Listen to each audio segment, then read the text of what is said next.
아멘. 반갑습니다. 잘 지내셨죠? 네. 지난 한 주 이렇게 무척 좀 덥기도 했는데 건강하게 얼굴 뵈서 너무너무 감사합니다. 오늘은 유익한 종을 넘어 무익한 종으로 라는 제목의 말씀으로 우리 하나님 말씀을 나누기를 원합니다. 우리 주변에는 이 세 가지 정도의 부류가 있지 않을까 생각을 한번 해봅니다. 나는 어떤 사람일지 제가 말씀드릴 테니까 한번 체크해 보시면 좋겠습니다. 자, 첫 번째, 아무 유익이 안 되는데 때때로 피해를 주는 거예요. 이런 사람이 있습니다. 아무 유익을 주지 않으면서 때때로 피해를 주는 사람. 왜 안 찔리지? 찔릴 것 같은데. 자, 두 번째요. 두 번째, 유익을 주는데 유익을 주기는 하지만 마음으로 깊이 교제를 하지 않는 사람. 쉽게 마음을 주지 않는 사람. 고개 고개. 자, 마지막 세 번째, 유익을 주는데 마음까지 깊이 나누어 줄 수 있는 사람. 네. 최소한 그건 아닌 것 같아요, 제가 볼 때. 자, 여러분, 나는 무조건 3번이다 이러면 정말 내가 그러한가, 이런 생각을 한번 해보면 좋겠습니다. 자, 오늘 이 3번이요, 유익을 주면서 마음을 깊이 나눌 수 있는 사람을 오늘 말씀에는 무익한 종이다 라고 표현을 했습니다. 무익한 종이다. 그냥 아무런 유익을 주지 않는다라고 해서 무익한 종이 아닙니다. 오늘 본문 10절 끝쪽을 보시면 우리가 하여야 할 일을 한 것뿐이라 이렇게 얘기합니다. 우리가 하여야 할 일을 한 것뿐이라, 이런 부분이 있는데 이 문장이 어떤 의미로 사용되었는지가 중요해요. 이 문장이 어떤 의미로 사용되는지 안다면 이 무익한 종의 의미를, 나는 무익한 종입니다라고 했던 그 고백들을 다시 한번 생각해 볼 수 있는 기회가 됩니다. 자, 오늘 10절의 말씀은 어떠한 칭찬을 받을 만한 있을 때에 그 영광을 나에게로 돌리지 않고 미루어 두는 것을 의미하고 있습니다. 문맥상 그러합니다. 여러분, 혹시 황정민이라는 배우를 아시나요? 네, 저도 굉장히 좀 좋아하는 배우인데 2005년에 너는 내 운명이라는 영화로도 주목을 워낙 받기도 했지만 이 배우가 이 영화로 나무주연상을 받으면서 한 수상 소감이 굉장히 이슈가 되었었습니다. 이름하여 밥상 수상 소감. 2005년이 너무 오래되긴 했네요. 이런 내용이었습니다. 나에게도 이런 좋은 상이 오는군요. 항상 마음속에서만 생각하고 겉으로는 표현하지 못했는데 하나님께 제일 감사를 드립니다. 사람들에게 일개 배우 나부랭이라고 나를 소개합니다. 60여 명의 스태프들이 차려놓은 밥상에서 나는 그저 맛있게 먹기만 하면 되기 때문입니다. 중략하고 나만 스포트라이트를 받아 죄송합니다. 더욱 열심히 하겠습니다. 이 소감이 굉장히 파워가 있었던 것은 진실이 느껴졌기 때문에, 그 말이 황정민이라는 배우 그 자체였기 때문에 더욱 인상이 깊었습니다. 아니나 다를까 이 말은 2005년 당시 상당한 영향을 끼쳤습니다. 이 사람들이 모여서 어느 누가 칭찬을 받기만 한다면 다들 한마디씩 했었어요. 야, 저는 밥상에 숟가락만 얹어놨다고, 이런 얘기 그저 장난스럽게 한 번씩 할 정도였습니다. 저도 그때 당시에는 칭찬을 굉장히 많이 듣고 있던 터라 전사님 뭐 이게 너무 좋아요. 아이고, 밥상에 하나님이 하신 일에 제가 밥상만 얹어놨을 뿐이라고 제가 늘 그렇게 이야기하며 다녔던 기억도 있습니다. 여러분, 세상은 때때로 우리들에게 그런 가르침을 주는 것 같습니다. 네 마음과 생각은 아니다 할지라도 겸손한 척하라고, 주변에서 멋있게 보는 대로 말하라고, 너를 최대한 잘 숨겨두고 포장하라고, 겸손한 사람이 세상에서 인정받는 세상이니 그런 척 해보는 거 어떠겠냐고, 이렇게 말입니다. 하지만 여러분, 숨겨봤자 얼마간 숨기겠습니까? 교만 덩어리인 이 모습은 저는 금세 탄로가 났었습니다. 내 생각이 동의를 하고 내 의지가 동의를 하더라도 우리들의 삶의 배경이 우리 주변의 사람들이 그렇지 않는다면, 즉 내가 그 방향으로 서 있지 않는다면 언젠가는 들통나게 될 말들입니다. 오늘 본문은 그런 세상 가운데에 우리가 어떠한 자세로 어떠한 마음으로 살아야 하는지, 하나님의 말씀대로 삶을 살아내려면 어떻게 해야 하는지 우리들에게 오늘 도전하고 있습니다. 자, 본문을 보겠습니다. 오늘 본문은 예수님이 제자들에게 교훈의 말씀을 하시는 장면과 또 예수님의 그 말씀에 대해서 제자들이 반응하면 또다시 예수님이 답변을 해주시는 방식으로 말씀이 전개되고 있습니다. 그러면서 이 대화 안에서는 다시 네 가지의 주제가 등장하는데요. 먼저 첫 번째, 실족시키지 말라라는 말씀입니다. 실족시키지 말라. 1, 2절 말씀 우리 다시 한번 함께 읽도록 하겠습니다. 시작. 네. 자, 오늘 본문이요. 오늘 본문 누가복음. 자, 1절 2절 함께 읽겠습니다. 시작.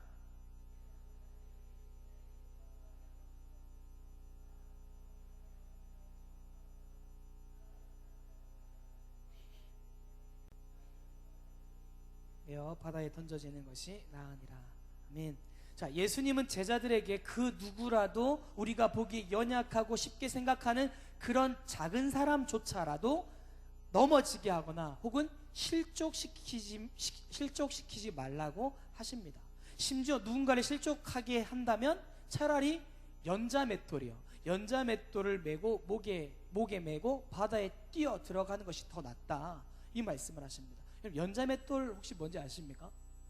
연자맷돌은 그 우리가 말하는 콩이 쓰는 거 있잖아요. 그런 거 아닙니다. 그거 뭐 목에 매봤자 흔들면 되지 까짓 거. 근데 여기서 그런 게 아니라 소나 나귀가 돌렸던 맷돌이요. 그 크기가 중형차 정도가 되는 어마어마한 크기, 큰 맷돌입니다. 그러니까 내가 들어가지 않으려고 해도 그냥 그 맷돌에 툭 빠지면 내가 도저히 어떻게 할 수 없는 그만큼의 무게예요. 그만큼 무섭고 또한 엄중한 경고로 하시는 말씀이 오늘 이 말씀입니다. 실족시키지 마라. 실족시키는 사람은 차라리 연자 맷돌 그거 메고 바다에 들어가는 게 더 낫다, 이런 말씀을 하십니다. 자, 그러면서 두 번째는 용서해야 된다라고 말씀하십니다. 3, 4절 말씀도 우리 함께 읽겠습니다. 3, 4절 말씀입니다. 시작. 경고하고 회개하거든 용서하라. 만일 하루에 7번이라도 내게 죄를 짓고 7번 내게 돌아와 내가 회개하노라 하거든 너는 용서하라 하시더라. 자, 즉 잘못한 일이 있을 때에 경고하고 또 회개하고 돌아오면 어떻게 하라고요? 용서해 주라는 겁니다. 하루에 7번 그렇게 반복했다 하더라도 기꺼이 용서하라고 하십니다. 자, 비슷한 말씀이 마태복음 18장에도 나오는데요. 마태복음에는 이런 표현을 씁니다. 70번씩 7번. 곱하기 하니까 잘 안 되지만 490번이라고 490번이라도 용서하라고 하십니다. 자, 아무리 생각해도 무리죠. 무리입니다. 무리를 한 것을 요구하십니다. 이것을 현장에서 들은 제자들의 모습 어땠을까요? 상상이 되십니까? 이 제자들의 모습 한번 상상해 보십시오. 만약에 오늘 저와 여러분에게 이 말씀을 하신다면 우리는 어떤 표정을 지을까요? 여러분, 제 아들이 6살짜리예요. 지금 다른 선생님들 말을 듣다 보니까 아이가 조금 과격하답니다. 그래서 저희 아들은 싸움놀이 하는 걸 좋아합니다. 그래서 한 번, 두 번 막 하지마, 맞아보세요. 아파요. 하지마, 아파, 하지마, 재밌어. 진짜 아파. 하지마, 하지마. 그러면 또 팍 때립니다. 20번은 못 참습니다. 바로 훈육 들어가죠. 문 잠그고 야 하지마, 바로 이렇게 돼요. 근데 심지어 제 아들이 그렇게 하는데 용서가 안 되는데 제 3자가 타인이 490번 이해가 되십니까? 말 자체가 너무 어렵고 무리한 것이 우리들한테 요구하시는 것 같습니다. 벌써부터 마음의 부담이 확 되는 그런 말씀입니다. 현재를 사는 우리들이 봐도 완벽하게 지키기에는 벅찬 계명으로 보입니다. 그런데 1절에 보니까 예수님 또한 이것이 무리한 요구라는 것을 알고 계셨다고 합니다. 즉 이 말씀들을 통해서 예수님이 말씀하시고자 하는 본래의 그 분명한 뜻이 있을 것입니다. 그러면서 이제 이 부분에 대한 답을 그 다음 부분부터 해주십니다. 사도들은 실족시키면 안 된다, 용서해라 라는 이 두 가지를 듣고서 예수님께 응답을 합니다. 5절을 보시면 뭐라고 했습니까? 우리에게 믿음을 더하소서. 이 두 가지를 지키기 위해서 믿음을 더해달라고 요구합니다. 갑자기 왜 믿음 이야기를 꺼내 들었을까요? 언뜻 생각하면 예수님이 말씀하신 이 어려운 그 두 가지 명령을 따르기 위해서는 믿음을 요구하는 것이 아니라 사랑을 위해서, 사랑할 수 있는 힘을 달라고 그렇게 우리가 요구를 해야 되지 않겠습니까? 제자들이 이 상황에서 사랑이 아니라 믿음을 구했다는 것은 예수님의 요구가 얼마나 엄청난 것이었는지를 가늠할 수 있게 해줍니다. 그래서 제자들은 5절에 이야기합니다. 예수님께서 믿음을 더해 주시면 할 수 있을 것 같다. 예수님께서 믿음 주시면 할 수 있을 것 같다. 자, 이 말을 들은 예수님이 어떤 말씀을 해주셨을까요? 6절입니다. 6절 함께 읽겠습니다. 주께서 이르시되 너희에게 겨자씨 한 알만한 믿음이 있었더라면 이 뽕나무더러 뿌리가 뽑혀 바다에 심기어라 할 것이요 그것이 너에게 순종하였으리라.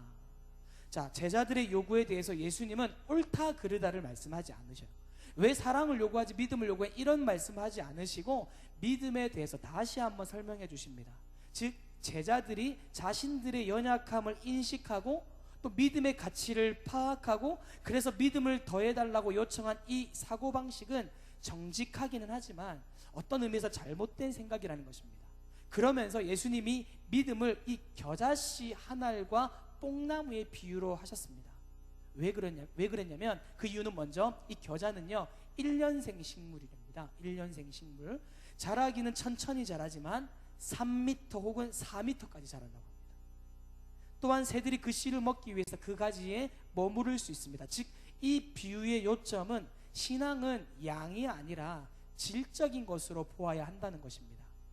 신앙은 그 어떤 누구에게든지 있다면 그것이 비록 작아 보여도 그 빠르기가 혹 천천히 될지는 모르나 반드시 큰 일을 이룬다라는 것입니다. 자, 더 나아가서 겨자씨만한 믿음을 가진 사람에게 뽕나무더러 뽑혀서 바다에 심기우라면 순종했을 것이라고 말씀하십니다. 여러분, 팔레스타인의 뽕나무는 뿌리 힘이 강한 걸로 유명합니다. 그래서 평균 600년까지 산대요. 엄청나죠? 그리 호락호락한 나무가 아닌데 그 나무 뿌리가 뿌리채 뽑혀가지고 바다에 심겨질 것이다라고 말씀하신 것은, 즉 사도들이 작은 신앙이라도 가졌으면 그들은 하나님의 일을 하는 가운데 어떤 어려움이라도 돌파할 줄 아는 그런 안심하게 될 것이라는 의미입니다. 제자들이 구했던 믿음과 예수님이 말씀하신 믿음의 차이가 있습니다. 제자들은 믿음의 양을 계속 채우기를 원했어요. 믿음 주세요, 믿음 주세요, 믿음 주세요, 믿음 주세요. 그렇게 생각을 한 반면 예수님이 말씀하시는 믿음은 양과 관련된 문제가 아니라 즉 질과 관련된 것이었습니다. 오늘 우리도 이 말씀을 보면서 믿음의 양이 아니라 질을 높여가기를 간절히 소망합니다. 자, 믿음의 질을 높이려면 어떻게 해야 할까요?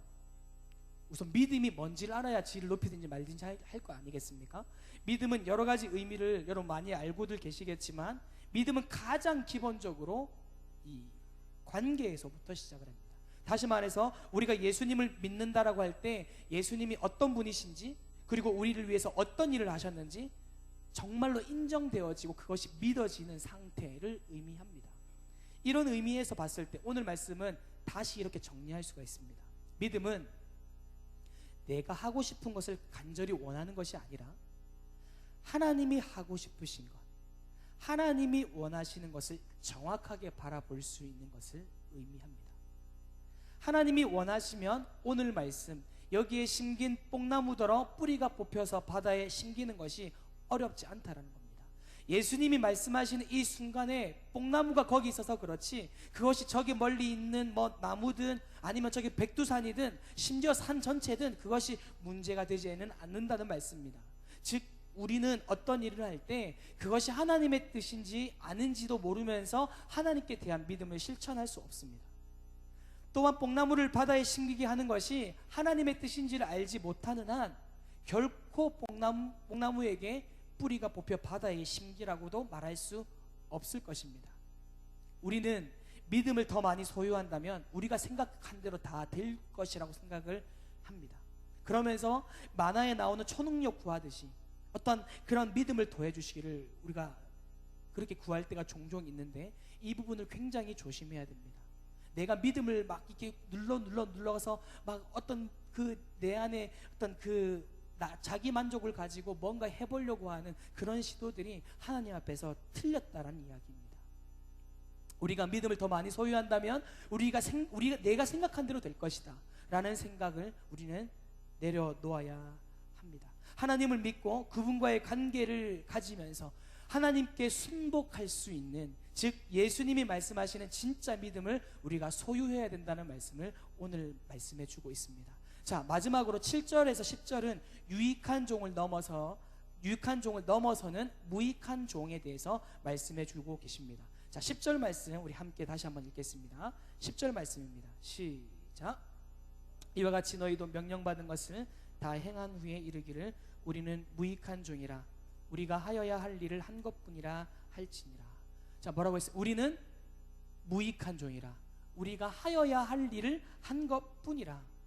첫 부분에서 예수님은 그 어떤 작은 사람이라도 실족하게 하면 안 된다, 그리고 회개하고 돌아오면 용서해야 한다, 이렇게 말씀하신 다음 믿음에 관한 이야기를 하시다가 이제 방금 읽었던 부분에서 그 믿음을 무익한 종과 연결을 시키셨습니다. 즉 오늘 말씀은 어렵다고 생각되고 못한다고 생각되어지는 일들을 할 수 있는 것은 예수님께서 우리에게 믿음을 주셨기 때문에 할 수 있다는 말씀입니다. 그 믿음은 내가 원하는 것을 하나님이 해주시는 질 떨어지는 그 수준의 믿음이 아닙니다. 예수님이 말씀하신 진짜 이 순수한 믿음은, 즉 하나님이 나와 우리 가정, 우리 교회를 통해서, 우리 청년부를 통해서 하시고자 하는 것이 무엇인지를 볼 수 있는 것, 그것을 하려고 애쓰는 것이라는 겁니다. 그 일들을 함에 있어서 주인과 같은 자세가 아니라 종의 자세로 순종할 때 우리가 생각지도 못했던 놀라운 일들을 경험하게 될 것이라는 말씀도 덧붙여 주십니다.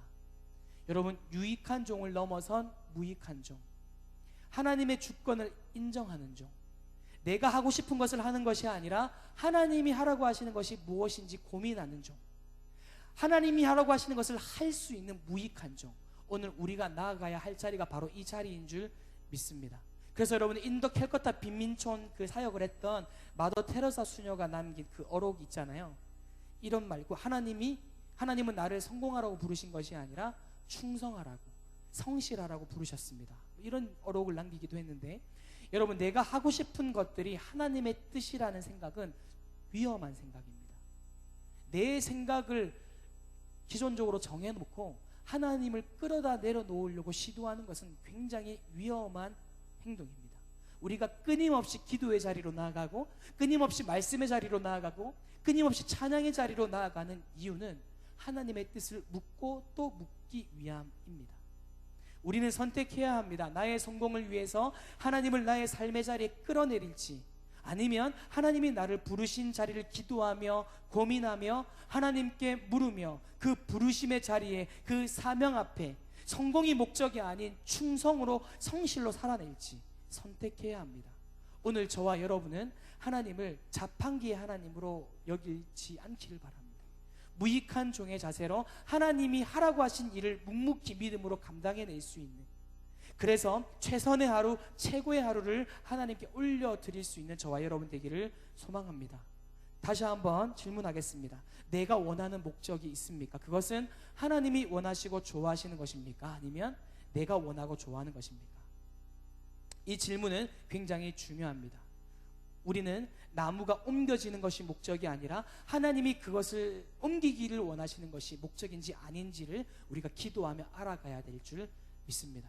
여러분, 이제 내일부터 시작되는 그 한 주 가운데 이러한 말씀을 가지고 하나님의 뜻을 묻고 나아가고, 우리들의 삶 가운데 좋은 일이든 싫은 일이든, 안 좋은 일, 슬픈 일이든 기쁜 일이든 하나님 앞에 다시 한번 그것을 가지고 가서 이 모든 것이 주님께서 하신 일들입니다 라고 고백할 수 있는, 여러분, 유익한 종을 넘어서서 무익한 종이 되는 한 주 되시기를 간절히 소망합니다.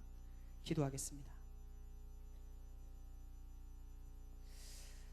사랑의 하나님, 감사드립니다. 오늘 말씀을 통해 무익한 종이 가져야 하는 진짜 믿음에 대해서 듣게 하시니 감사드립니다.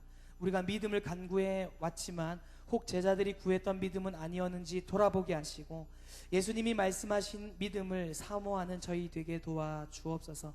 또한 우리들의 자격은 주인이 아니라 종임을 깨닫게 하시고, 종으로서의 가져야 하는 자세를 가지게 하시며, 친구라 불러주실 때 그 은혜가 가볍지 않고 영광이 되며 말할 수 없는 감사가 되도록 우리들의 마음과 생각을 지켜 주옵소서. 하고 싶은 일에 집중하기보다 하나님이 원하시는 일이 무엇인지 매 순간 깨닫게 하셔서 충성된 종이 되게 하여 주옵소서.